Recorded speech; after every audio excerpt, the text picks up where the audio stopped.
রক্ত তো দিলা এই 3 মাসে 3 জনের, আল্লাহকে সেজদা দিলা না কা? বুঝেন না? রক্তদান মহৎ কাজ করলেন, সেজদা দিলেন না যে? নামাজ পড়লেন না যে? নামাজ পড়লেন না কেন? এই জন্য নওজোয়ান ছেলেদেরকে বলি, ভাইয়া এই মজলিসের মূল ফিকির হলো নিজের ফিকির। এক মজমায় এক বসায় মানুষ সব ঠিক করতে হবে, সব বলতে হবে, এটা জরুরি না। এটা কি না জরুরি? তাহলে নবী সাল্লাল্লাহু আলাইহি সাল্লাম একদিন বয়ান করে দিলেই সার্থ। তাহলে আর 23 বছর দরকার ছিল না। এক বসায় একদিনে ওয়াজ শুরু করে 3 দিন টানা কইয়া, আচ্ছা তো ঠিক আছে সব বলে দিলাম, এমনি এমনি চললো, আমি যাই, এরকম। তাহলে ইসলাহি মজলিসের মূল ফিকির হলো নিজের সংশোধন, ইসলাহে নফস, আত্মসংশোধন, আত্মশুদ্ধি, নিজের পরিবর্তন। আমরা প্রত্যেকেই এখানে আজকে এতটুকুই অনুরোধ, নিজের ফিকির করা চাই ভাইয়া। কিশোর নওজোয়ান তোমাদেরকেও বলি ভাইয়া, তোমরা ছেলেরা, অনেক ছেলে এখন নিজের হাতে নিজেরে তুলে নিছ, অনেকটাই তোমরা এখন এমন যে তোমরা তোমার মতো করেই ভাবতেছো, নিজে নিজে তোমার যা ভাল লাগে তুমি যা করতেছো, খাওয়া, ঘুম, চলা ফেরা, চাল চলন, পছন্দ অপছন্দ, রুচি, চুল, দাড়ি, লেবাস, পোশাক, কাপড় চোপড়, শার্ট প্যান্ট, সবকিছুতে একেবারেই নিজেই নিজে স্বয়ংসম। 10 জন একসাথে দাঁড়ায় ছেলে, 10 জনের চুল 10 রকম, 10 জনের জামা 10 রকম। অথচ খোদার কসম কিতাবে আছে, রাসূলুল্লাহ সাল্লাল্লাহু আলাইহি ওয়াসাল্লাম যখন সাহাবীদের সাথে বসতেন একসাথে, তো নতুন কোন আগন্তুক, মানে নতুন কোন ব্যক্তি যদি আসতো মদিনায় নবীজিকে দেখা করতে, সাক্ষাতের জন্য, ছেলেরা শুনো ভাইয়া, আল্লাহ নবী সাল্লাল্লাহু আলাইহি সাল্লামের কাছে আসলে, নতুন, সে চিনে না, আগে দেখে নাই নবীজি, এরকম ব্যক্তি আসলে বলতো, আগে জিজ্ঞাসা করতে হইতো, মান ফিকুম মুহাম্মদ, আপনাদের মাঝে মুহাম্মদ কোনজন? অর্থাৎ প্রত্যেকের লেবাস, পোশাক, চুল, দাড়ি, জামা এমন একরকম যে বুঝাই যাচ্ছে না কোনজন রাসূল সাল্লাল্লাহু আলাইহি ওয়াসাল্লাম। তো সাহাবীরা বলে দিতেন ওনারে, ওই নতুন ব্যক্তিকে, হুয়া ফিনা মুহাম্মদ, আমাদের মাঝে তিনি মুহাম্মদ সাল্লাল্লাহু আলাইহি ওয়াসাল্লাম। আজ আমরা তুমগরে দেখলে আমগো মতো না, আমগরে দেখলে তুমগো মতো না। তোমরা চিন্তা করে দেখো ছেলেরা, কি তুমি বোকা না আমি বোকা? ইনসাফ করো, ইনসাফ করো ভাইয়া। এমন হয়ে গেলাম কেন আমরা? এমন হয়ে গেলাম কেন? একেবারেই ভিন্ন চিন্তা, ফিকির, চুল, চেহারা, লেবাস, পোশাক, পরিকল্পনা, চলাফেরা, পছন্দ অপছন্দের ক্ষেত্রে এত ভিন্ন হয়ে গেলাম কেন? বাবার সাথে সন্তানের মিল নাই, মায়ের বোরকার লগে মেয়ের বোরকার মিল নাই, হ্যাঁ, ইমাম সাহেবের সাথে মুসল্লিদের মিল নাই, এত ভিন্ন হয়ে গেলাম। হাদিসের তারিখে আছে, আসসিরাতুন নববিয়্যা কিতাবে সৈয়দ আবুল হাসান আলী নদভী রাহমাতুল্লাহ আলাইহি লিখিত কিতাব, যেটা আমি নিজে পড়ছি, ওটাতে নবীজি সাল্লাল্লাহু আলাইহি সাল্লাম, যদি একটা সুন্দর ঘটনা শুনুন, ছোট্ট ঘটনা। নবীজি সাল্লাল্লাহু আলাইহি সাল্লাম যেদিন মক্কা থেকে হিজরত করে মদিনায় সর্বপ্রথম যেই শহরে, গ্রামে, মহল্লায় ঢুকছেন, ওই মহল্লার নাম হলো কুবা, কুবা নগরী। মানে নবীজি হিজরতের সময় আইসা প্রথম এই মদিনার এই এলাকায় ঢুকছেন, কুবা নগরীতে। তো যখন ঢুকছেন তখন নবীজি সাল্লাল্লাহু আলাইহি সাল্লামকে অভ্যর্থনা জানানোর জন্য মদিনার অসংখ্য নারী, পুরুষ, জওয়ান, বুড়া, বাচ্চা সবাই আসছে। তো এদের মধ্যে সর্বোচ্চ 70 থেকে 75 জন ব্যক্তি নবীজিকে চেনে, যারা মক্কায় হজ্জের সময় নবীজিকে দেখছে, নবীজির হাতে কালেমা পড়ছে। আর বাকিরা কেউ চিনে না, দেখে নাই আগে কেউ। আচ্ছা, ওনারা সব আসছে, নবীজি সাল্লাল্লাহু আলাইহি সাল্লামও ঢুকছে কোথায়? কত? কুবা নগরীতে। তো নবীজি সাল্লাল্লাহু আলাইহি সাল্লামের সাথে হিজরতের সময় একজন সাহাবী ছিলেন, উনি কে? হযরত আবু বকর সিদ্দিক রাদিয়াল্লাহু তাআলা আনহু, এটা আমরা সবাই জানি, ঠিক না? এই দুজন একসাথে যখন আসছে, আয়েশা দুইজন কিতাবে লিখছে দুইটা খেজুর গাছের নিচে বসছে, মানে এক গাছের নিচে নবীজি বসছে, আরেক খেজুর গাছের নিচে আবু বকর বসছে। দুজনই ক্লান্ত, প্রচন্ড রৌদ্রে আসছে। তো বসার পর এখন এই যে লোকরা আইছে সাক্ষাৎ করতে, অভ্যর্থনা দিতে, এখন কেউ নিজ নিজ হিসাব মতে কেউ উনার সাথে মুসাফা করে, কেউ উনার সাথে মুসাফা করে, বুঝেন নাই? তা আর উচ্চা গিয়া জিগায় অন্য করে, চিনা জানা করে, কোনজন? কসম আল্লাহর, এই কথা কি? প্রত্যেকে জিজ্ঞাসা করে কোনজন, তিনি কোনজন, নবী কোনজন? তো তখন আবু বকর সিদ্দিক রাদিয়াল্লাহু তাআলা আনহু এটা বুঝছে, ওই যে হেরা যে বারবার কানাঘুষা করে, এটা উনি খেয়াল করে বুঝছে যে এটা জিগায় বারবার। তখন উনি উঠে গিয়ে একটা রুমাল বা চাদর কিছু একটা আল্লাহ নবী সাল্লাল্লাহু আলাইহি সাল্লামের মাথা মুবারকের মধ্যে দিয়া দিছে, দিয়া উনি পাশে দাঁড়াইছে। এইবার সবাই বুঝছে ইনি মুহাম্মদুর রাসূলুল্লাহ। তাহলে এর আগে বুঝতেছিল না কে মুহাম্মদ, কে আবু বকর। এই পরিমাণ সাদৃশ্য ছিল, অনুসরণ অনুকরণ এভাবে করছে। আজ আমরা এটাও বুঝি না, আমরা ভালোবাসি একরকম, অনুসরণ করি ভিন্ন রকম। আমরা বিড়ি মুখে ভালোবাসি, আমরা দাড়িবিহীন চেহারায় নবীকে ভীষণ ভালোবাসি। আমরা মিসওয়াক ছাড়া নবীকে খুব ভালোবাসি, আমরা দস্তরখান ছাড়া নবীকে খুব ভালোবাসি। আমাদের স্ত্রী বেপর্দা, আমরা নবীকে খুব ভালোবাসি।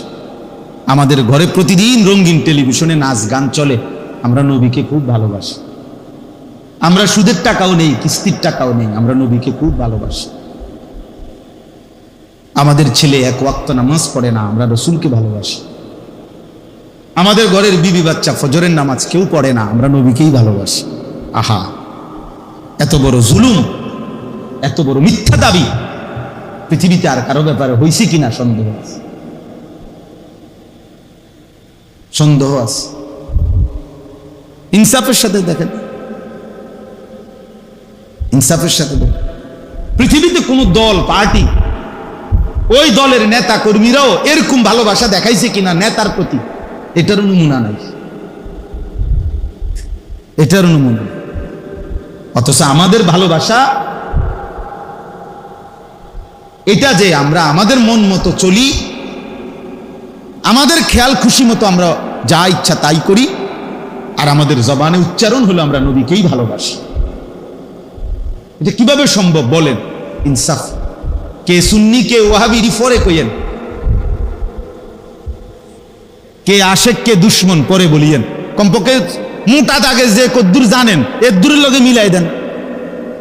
আমরা কথা বোঝেন না, একারে এগুলো তো মোটা দাগের কথা, দাড়ি, টুপি, লেবাস, পোশাক, মেসওয়াক, দস্তরখান, হালাল হারাম, হ্যাঁ, পর্দা পুশিদা, এটি তো মোটা দাগের কথা, ঠিক না কথা? একারে সবাই বোঝে, একারে সাধারণ থেকে সাধারণ মানুষও এগুলা বোঝে যে নবীজির আমল, নবীজির কথা, আল্লাহর কথা, এটা সবাই জানে না। এগুলোতেও একদম বিরোধী, এগুলোতেও নাই, চিহ্ন নাই এগুলার। ওই লোক নবীজিকে ভালোবাসে, এতে যে গাছ জোরে কথা কয়, চিল্লায়, চিৎকার মারে, ঘটনাটা কি তার?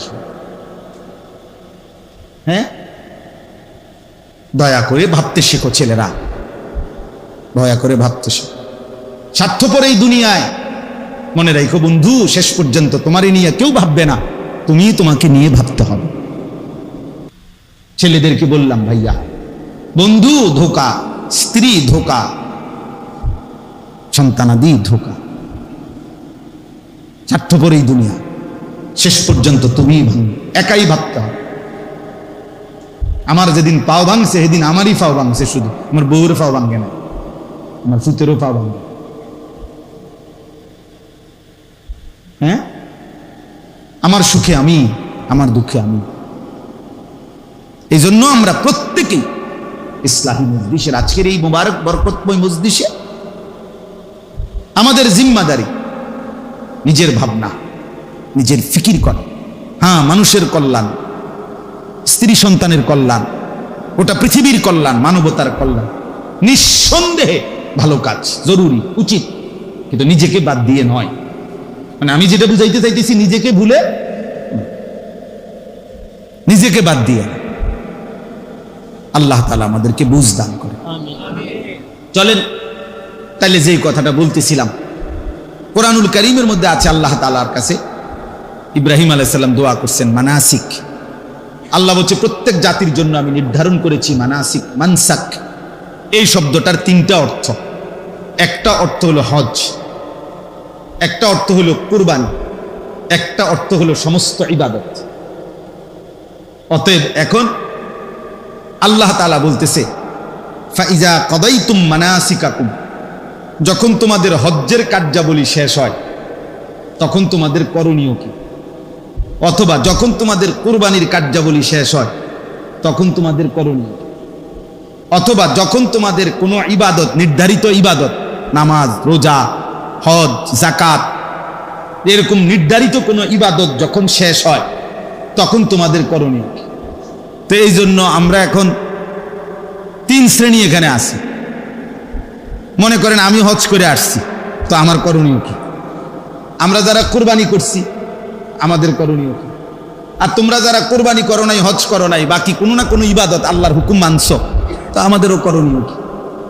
এই জন্য একসাথে বললাম। আর আল্লাহ তাআলা বলেন ফাইজা কাদাইতুম মানাসিকাকুম, যখন তোমাদের হজ্জের যাবতীয় কাজ শেষ হয়।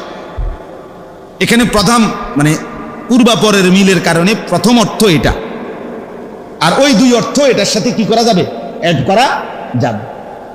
তো আল্লাহ তাআলা বলেন বান্দা আমি চাই যখনই যেই ইবাদত যেই সময়ে নির্ধারিত ওইটা করার পর, চাই সেটা নামাজ হোক, রোজা হোক, চাই সেটা হজ হোক, যাকাত হোক, নির্ধারিত সময়ের যেই ইবাদত, ওই ইবাদত করার পর তোমার দায়িত্ব হলো ফাযকুরুল্লাহ, আমি আল্লাহ তাআলার জিকির করো। ফাইযা কাদাইতুম মানাসিকাকুম ফাযকুরুল্লাহ।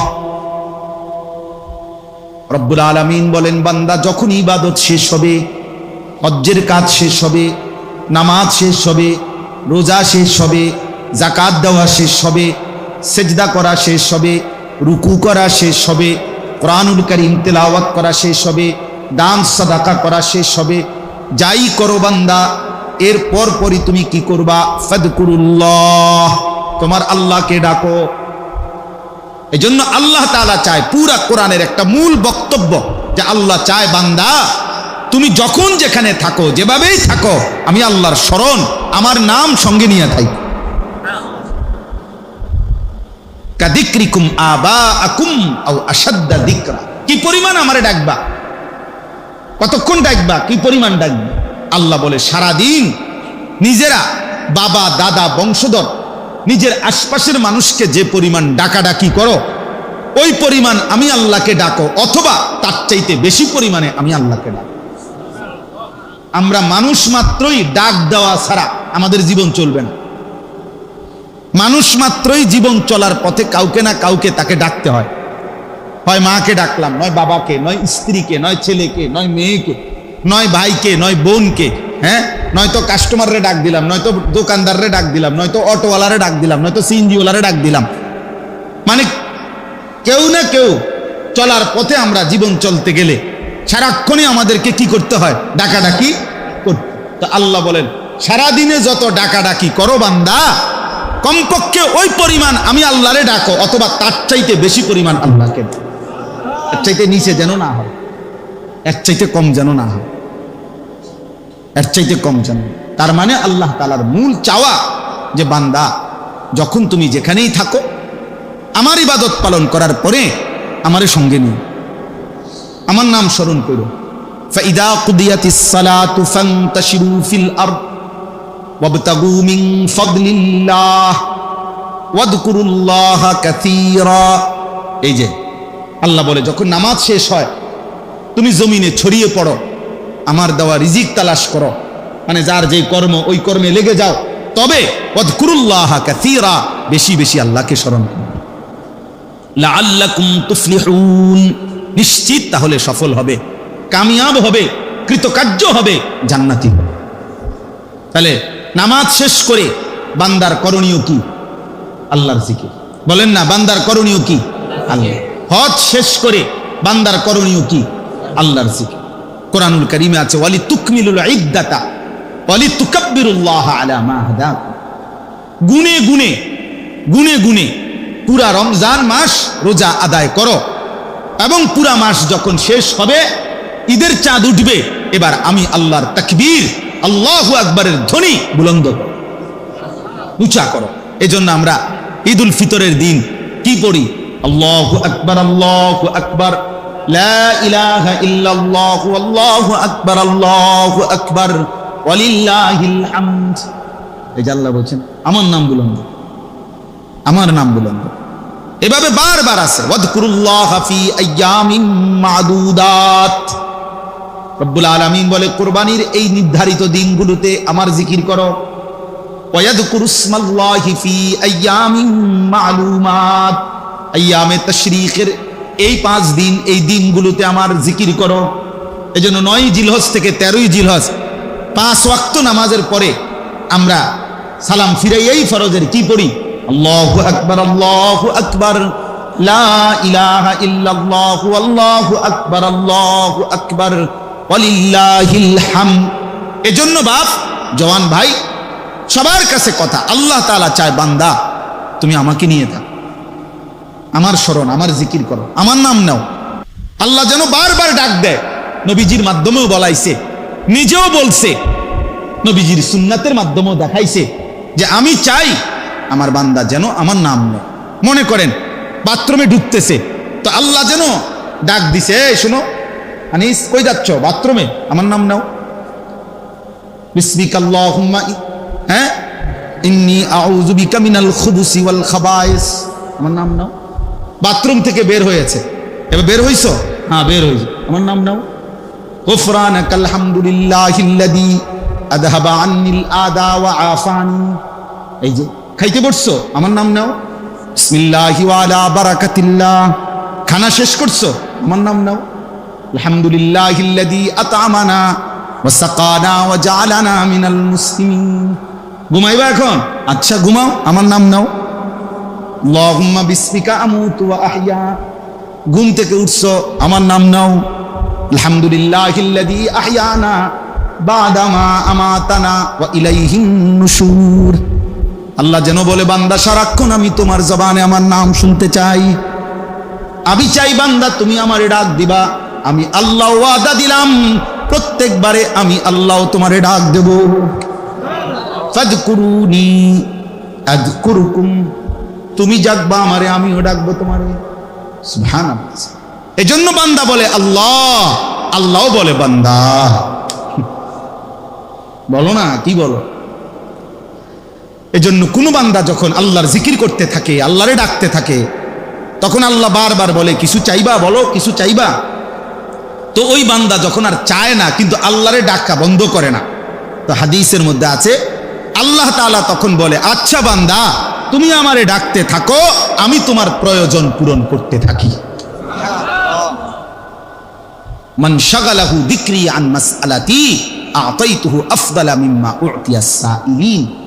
এজন্য আল্লাহ তাআলা বলেন 24 ঘন্টা আল্লাহর চাওয়া আমাদের কাছে, আমরা যেন আল্লাহকে স্মরণ করি।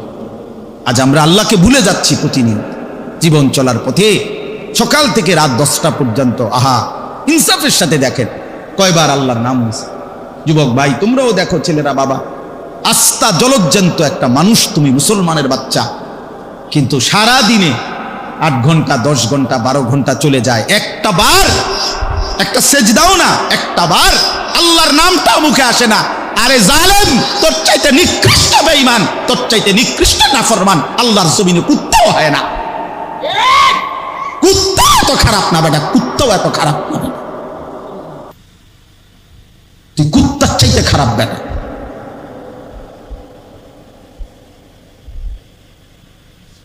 তুই মানুষের বাচ্চা হলি কেন বেটা? 8 ঘন্টা 9 ঘন্টা 10 ঘন্টা হায়াতের চলে গেছে, পাপিষ্ট নাফরমান, একটা বার আল্লাহর নাম নিলি না। কোন মার ঘরে জন্ম নিছ বেটা? তোরে মুসলমান বলে, কোন ডাকাইতে পারে?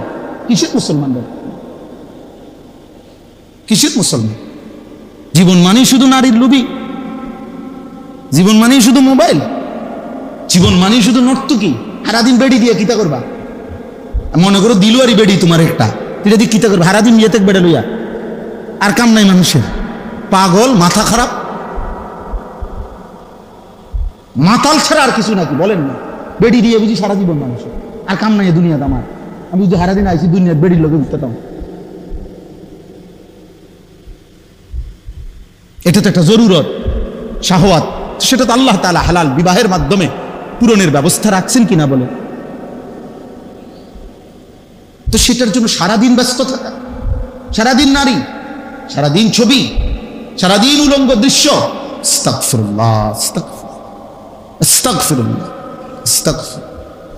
প্রিয় সন্তান আমার, ছেলেরা আমার, বাবারা আমার, ইনসাফের সাথে ভাবে, ইনসাফের সাথে যাবে। যারা নামাজ পড়েন না, কেন পড়েন না?